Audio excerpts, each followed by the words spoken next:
Welcome, everyone, to another episode of Taking Up Space, a Michelle A. Mayer podcast. Always excited, y'all, today. I'm going to come on today and not have a filter on, okay? Not have a filter. I'm not going to do a filter today because I was talking about my skincare, and I do use a filter because we as women, we want to put our best foot forward. But just in support of my podcast for my skincare, I'm not going to do a filter today, okay? Today, I'm going to be speaking to some things that I think we can utilize in being effective in our creation. I'm always coming with things that I think that could be useful to all of you, including myself, in us really being effective in our calling, in our walk in life, knowing our creation. All of my Bible studies and podcasts have been surrounding just the fundamentals of our creation, why we're here, and what all those that have been spoken to in the Bible and in sacred scriptures across this planet endured in their struggles in overcoming the many challenges that befell them and their forefathers while walking this path of life. And, I really want to focus in on today how God puts us in positions. I know that many of us have this idea that there's this war between God and Satan, and in a way it is. It's a tug of war. Satan is God's creation, and God is not going to war with his creation. He could just annihilate it if it was a problematic situation that got so out of hand that he couldn't control it. He could just delete it and do it again. But it's as if all of these forces are necessary in the development of God's creation, which is us, the children. All of these forces that God has put in the paths or that has used as buffers to us to bring out the best in us, to put us in very hard, trying situations, are there for a purpose. Everyone is serving their purpose. It is said that when God told Satan he must bow to Adam, he was problematic with it. He must serve Adam. But serving Adam could be looked upon as exactly what Satan and his army and his legion of negating, accusing, trying, testing avatars in this world are doing. They are serving both you and I, male and female, to making us become the better. They're serving us by allowing us to see the power that we have within ourselves. How else will we see it? If life was all gravy and everything was great every day of our lives and we never had any challenges, if we knew everything, we didn't have to really strive and struggle to find truth and reason with things to come to a knowing, what would we be? How would we contend? How do we rise internally, spiritually, and mentally to the level of our creation? Why would we ever strive for such things? I got some notes here on my board, and I wrote, God puts us in positions to be useful. Each and every one of us. I don't care if you are on a job. I don't care if you're a homemaker and you're in a family. I don't care if you are an entrepreneur. Whatever role you're playing, whether it's a role that makes you money, or a role that sustains people like a family, or even if you're out here exploring the world as a child of someone else, living your life, figuring yourself out. God has put us in positions to be useful. Your mere creation is a position. You're playing your position. It goes back to what I said about longitude and latitude.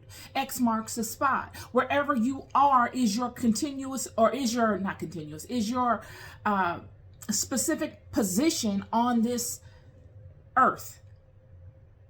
And whatever you're doing is playing into your position. Whatever it is. It will all add to the culmination of your walk in this life. and it will determine the experiences you will have moving forward. I don't care if you're just you're taking a shower and you're in there and you're bathing and you're thinking of things in your mind. All of those thoughts matter. All of those thoughts, if they're strong enough, will materialize into something else. Everything you do every second of your day matters. You are always playing your position.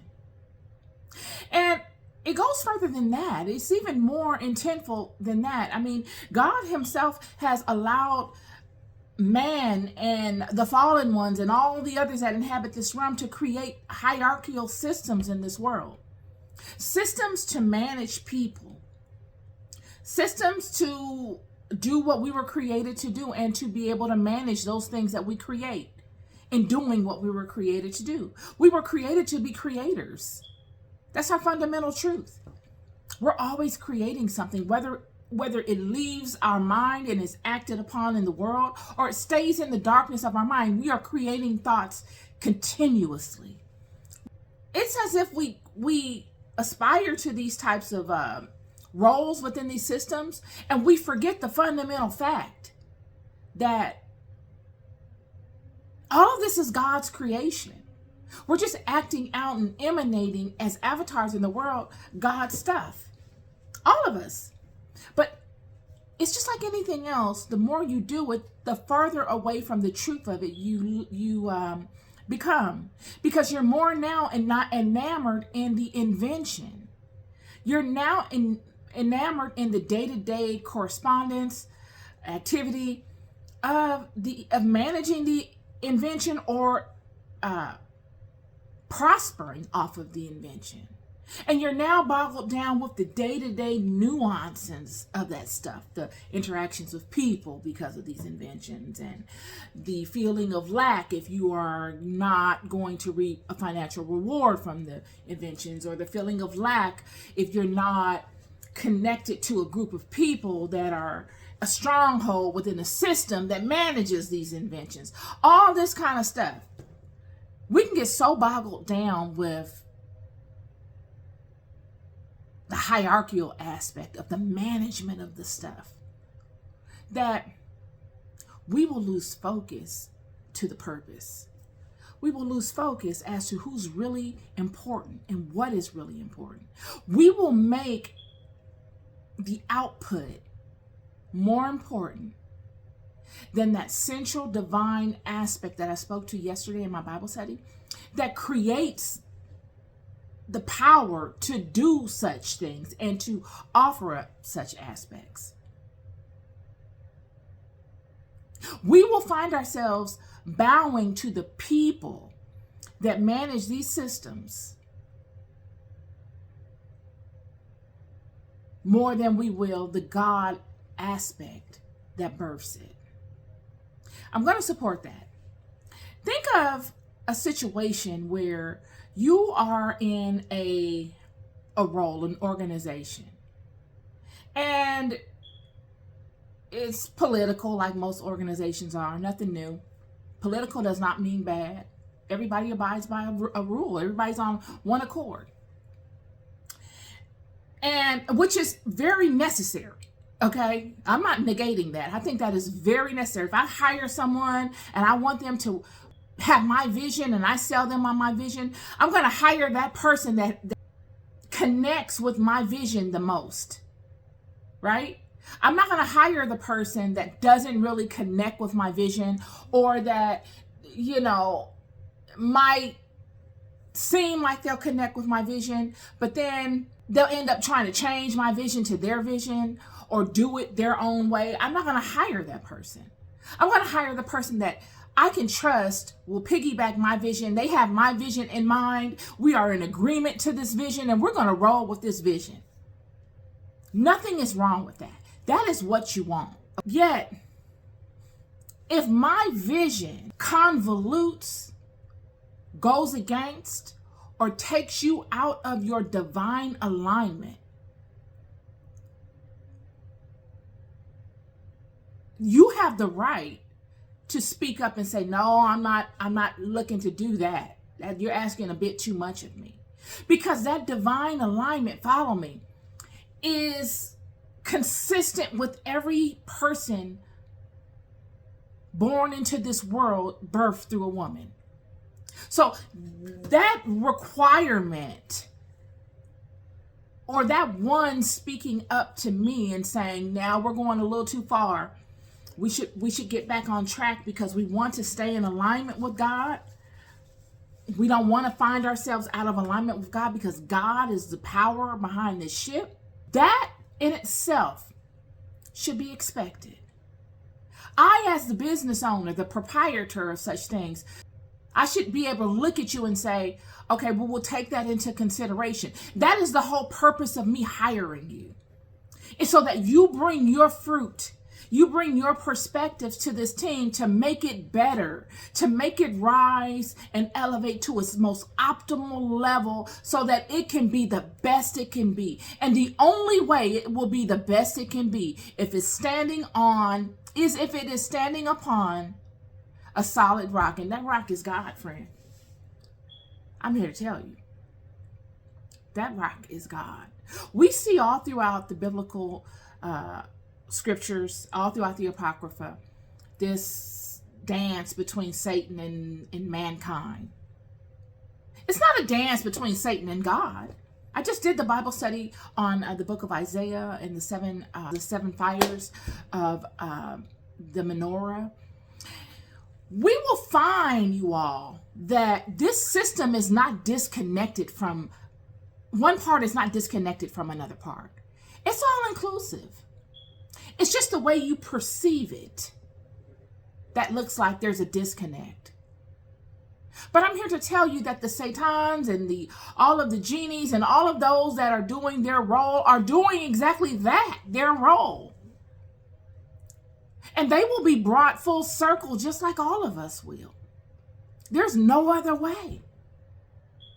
They know this. But the testing and the trying must go on because why? That is their creation. Even if that is what they have fallen to.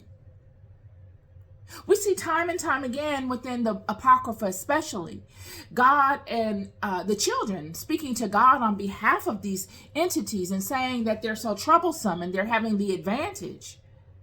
And God saying, okay, I'm not going to get rid of them altogether. I'm going to leave some because they are designed to make the best, pull the best out of you.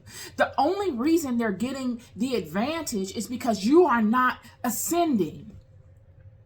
There's a hiccup within your creation. You are not getting the upper hand. And so they are overcoming you. In order for you and me and all of us to be able to purge out all that is unnecessary, to be able to balance the scales in a sense so that we come to our own conclusion, our own knowing of ourselves, and ascend and take the throne of which we are heirs to. There must be a nemesis, y'all. It must be in order for you to ascend. See something happening amongst you that you know is not correct. It's not for you to turn the tables over and have a tantrum and, become an activist within that organization. No, maybe God put you there to be privy to such things at such a time. Maybe God had enough faith in you to lead you right to that place to be privy to such things and to trust that you could be the one to say, this is not right. I'm not going to be able to support this as much. Maybe we could go about it differently.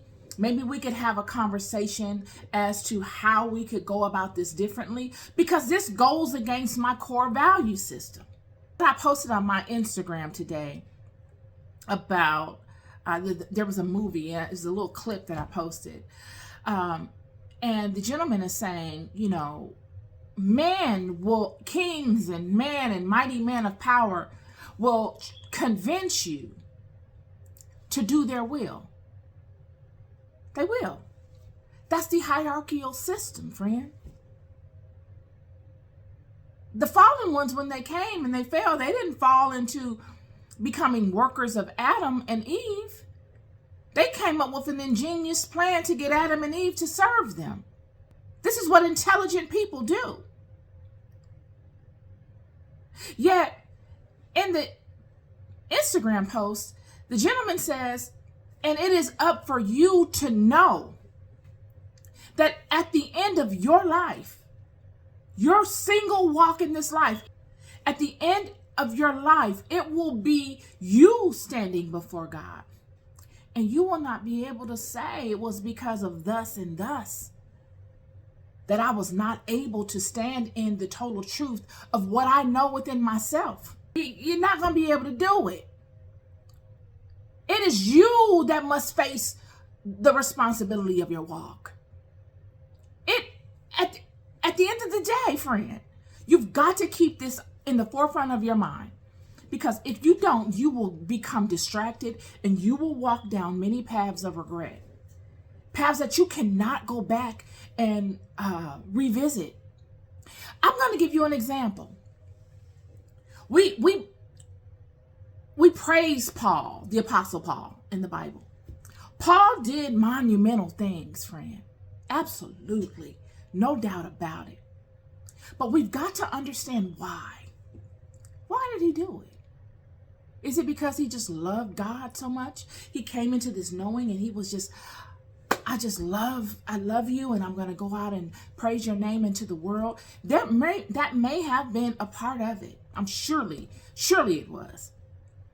But it was the fear of God that got Paul's heels to clicking.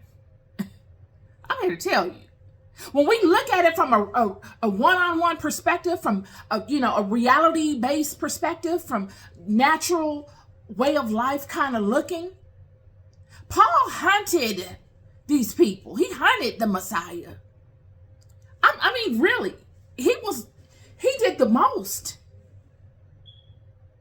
And then when he found out the truth, because I'm here to tell you guys, the truth will just lay on you. It's not shocking. It just occurs to you. And when he found the truth, it was so heavy on him that he knew there would be nothing he could do to overcome what he had done. We're talking about the reality of life. We're not talking about a hope and a wish. We're talking about the fundamentals of your creation.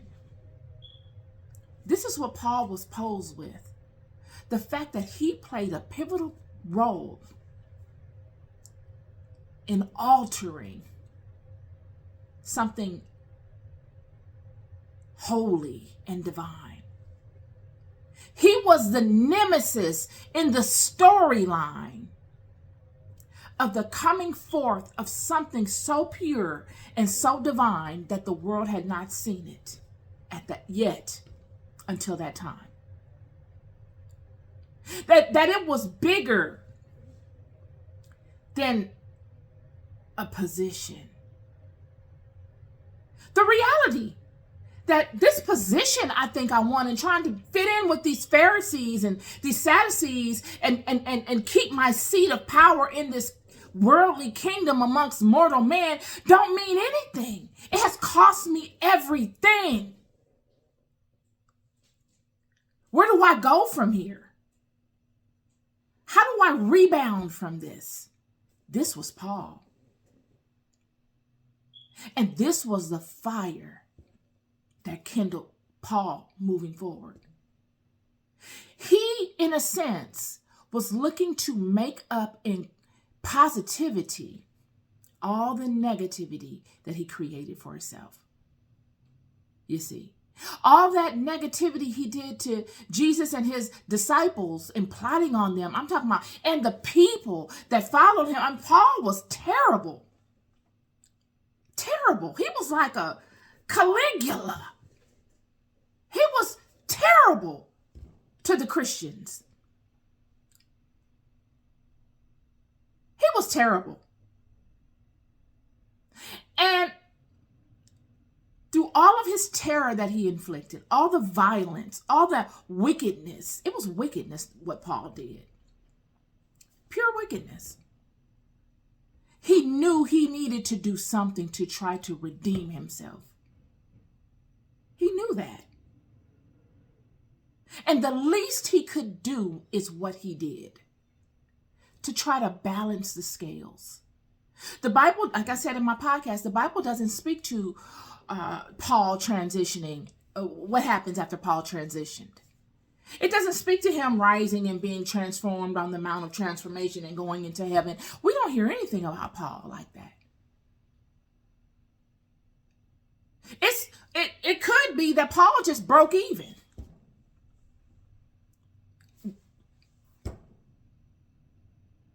He allowed positive karma to try to overweigh the negative karma. All the negative karma he created for himself, he was just hellbound on creating all of this negative karma for himself. Nobody could tell him anything. Only for him to come into the realization of what he did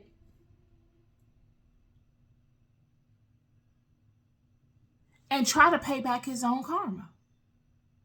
Try. The Bible does not say that he was successful. It does not. It doesn't speak to anything of Paul going into the heavenly realms after he transitions or any of that. This leads me to the meat of my conversation that I have for you. You know, yesterday I had a conversation with a friend that I hadn't spoken to in a while. And I told him that he needed to be selfish.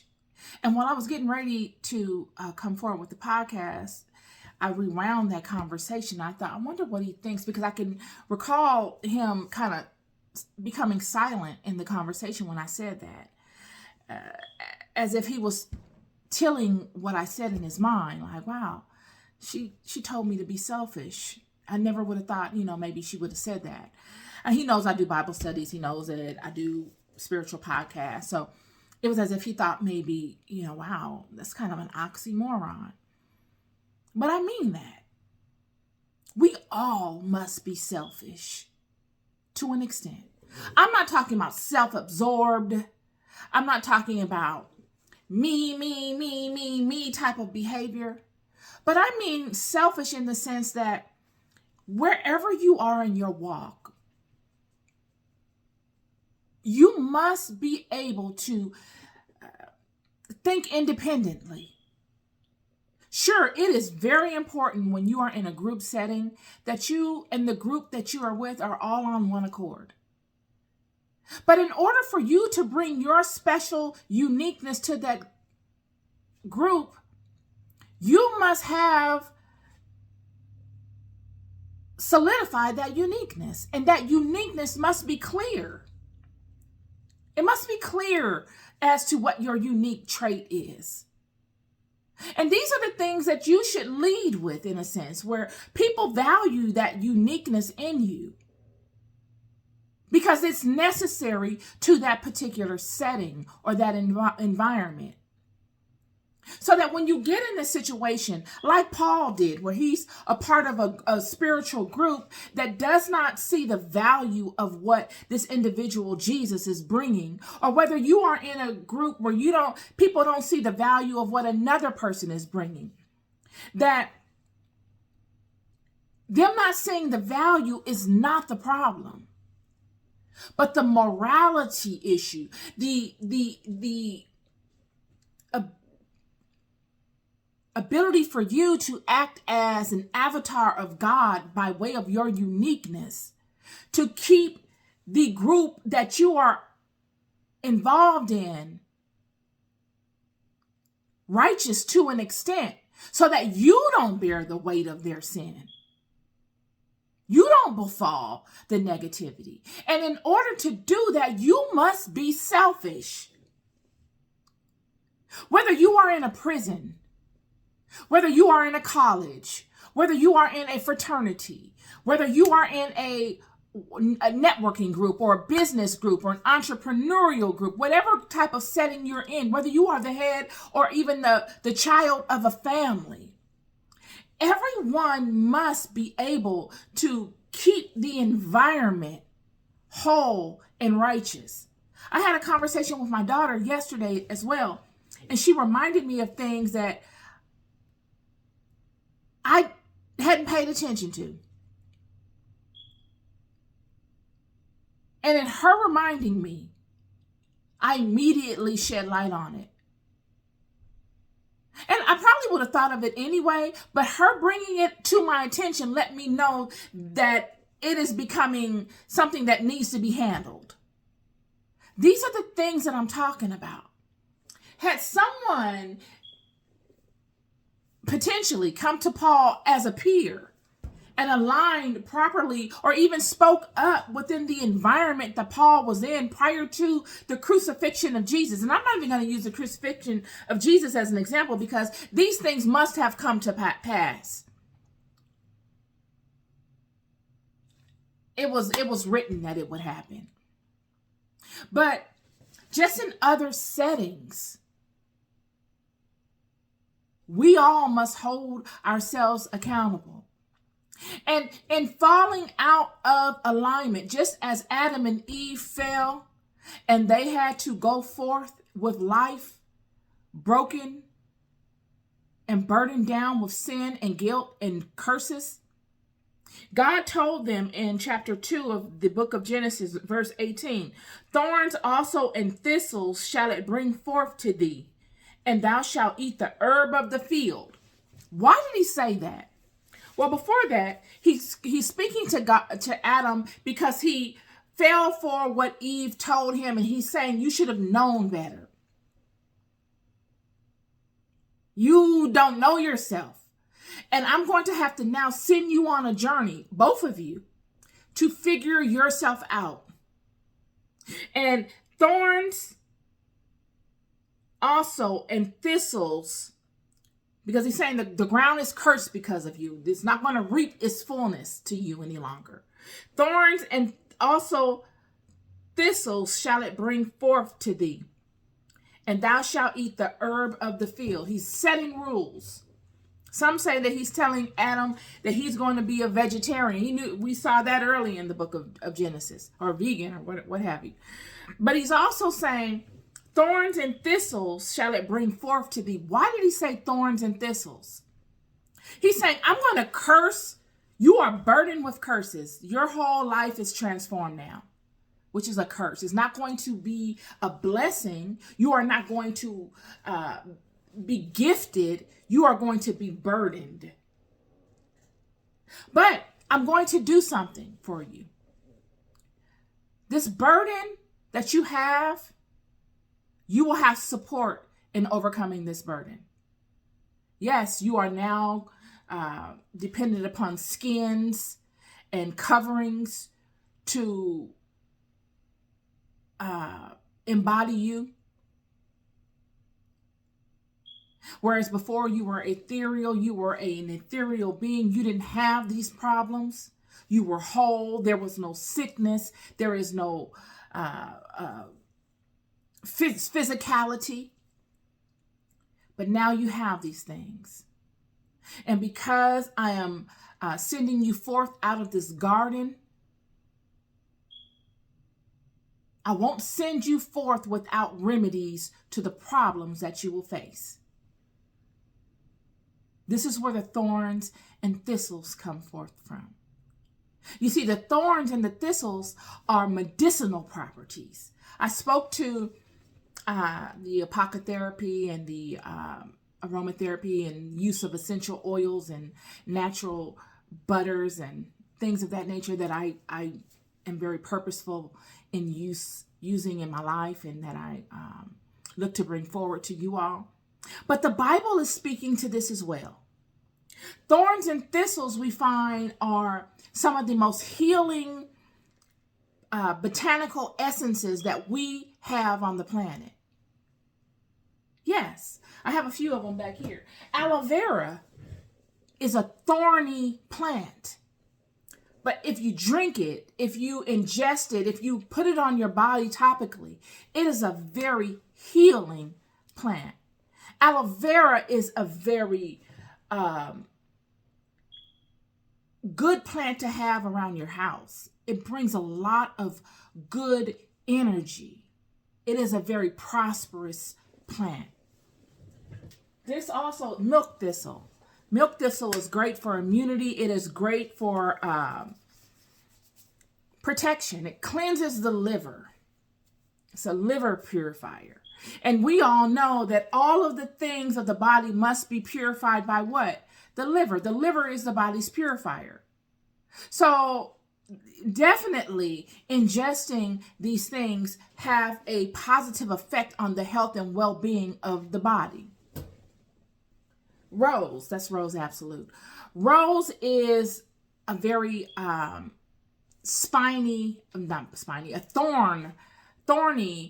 type of plant.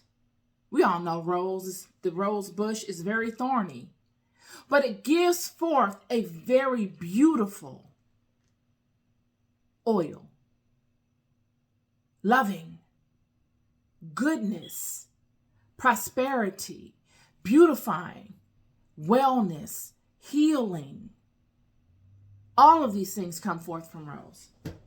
And then we have organic virgin prickly pear seed oil. That's nopal. It's a cactus. It's a cactus that has all of these spiny little thistles on it. You can't get past them.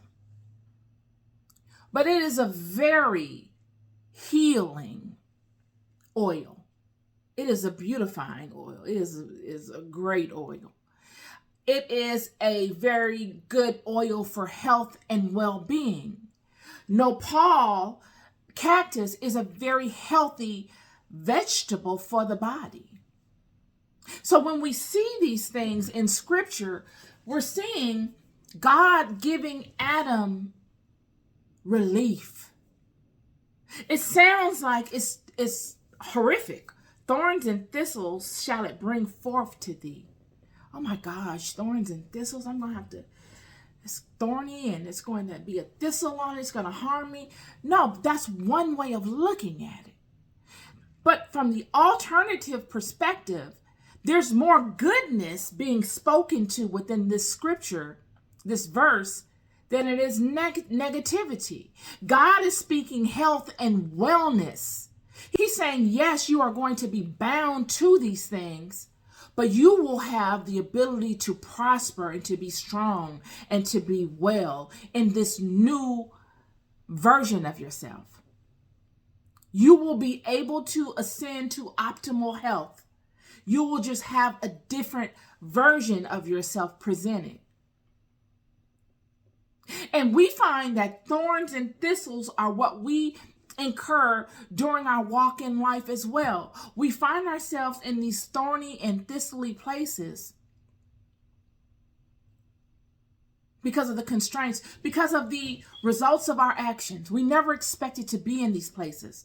But when we find ourselves in these places, we must be selfish in a sense to be able to determine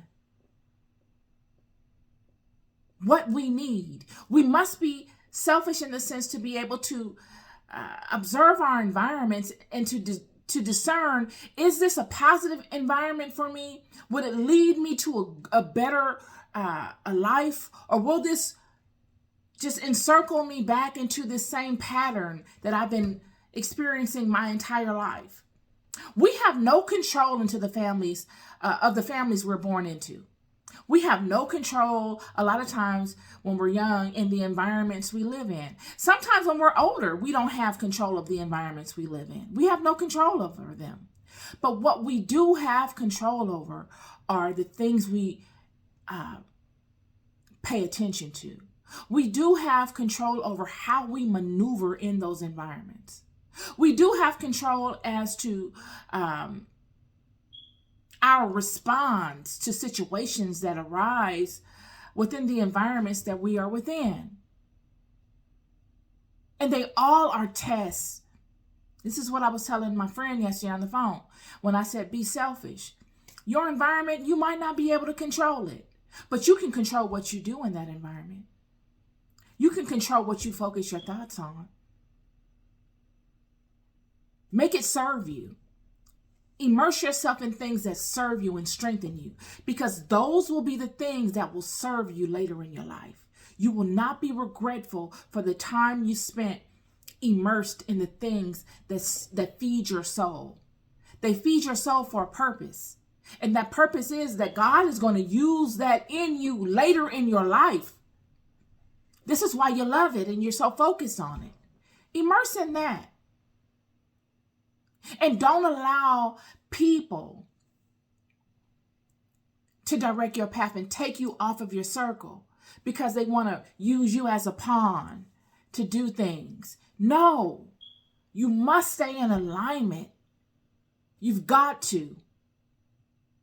Because I don't care what position you're in. If you fall out of alignment, friend, I don't care whose son or whose daughter you are. I don't care how much fame, notoriety, how popular you are, any of that. You fall out of alignment, friend, God can't do nothing with you. He cannot.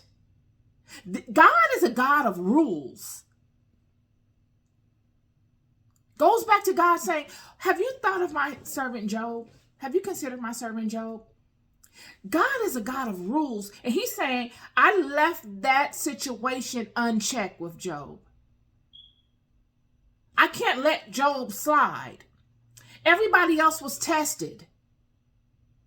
Except for Job. Job didn't pass or fail. So now Job must go through another test. God does not leave anything undone, and God does not break his own rules.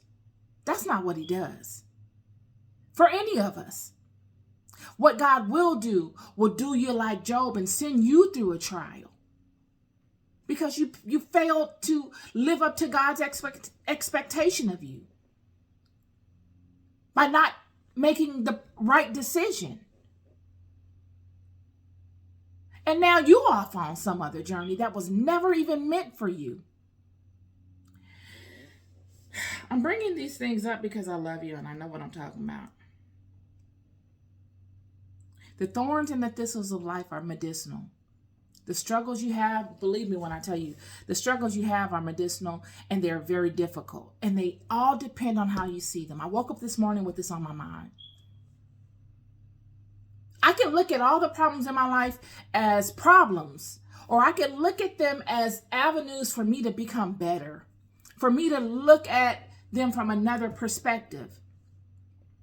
You can call it denial. I don't care what you call it, but it's an alternative viewpoint on a thing that frustrates me, that I wish I didn't have to deal with.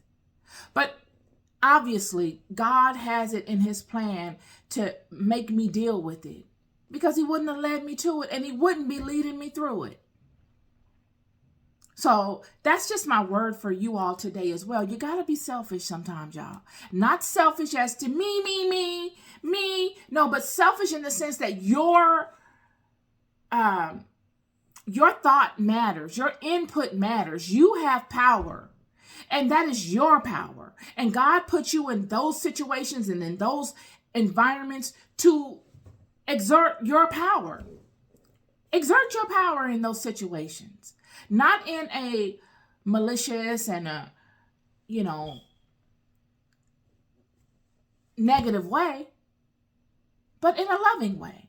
And the last thing I'm going to leave y'all with is that when someone comes and tells you the truth, it's not that those people are being negative, friend.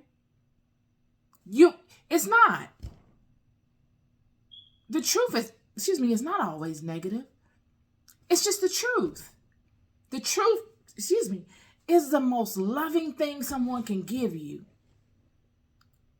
The truth, I'm going to say it again, is the most loving thing a person can give you. Absolutely. The most loving thing anybody has ever given me is the truth. I would rather you give me the truth. I'd rather you give me the hard truth. I've had hard truths come to me, and I'm like, I was dumbfounded. But it took every bit of the child of the daughter of God, the daughter of Zion that's within me to rise up and meet it where it's at and stare it down and said, no, no. I got the power to change this. But had I not been exposed to the raw, uncut truth, and I kind of like fedaddled around the perimeter of it, I wouldn't have ever been able to face it. I wouldn't have ever had the audacity to say, no, I'm going to overcome this. And that is the intention. That's the intention of me coming forth with the truth. It's because I have found it so very useful in my life. It's a blessing when someone tells you the unorthodox and the uncut truth. It is a blessing, friend. I'm here to tell you. You're loved more than you'll ever know. I'll never stop telling you. Be good to yourselves and be good to each other. Peace and love.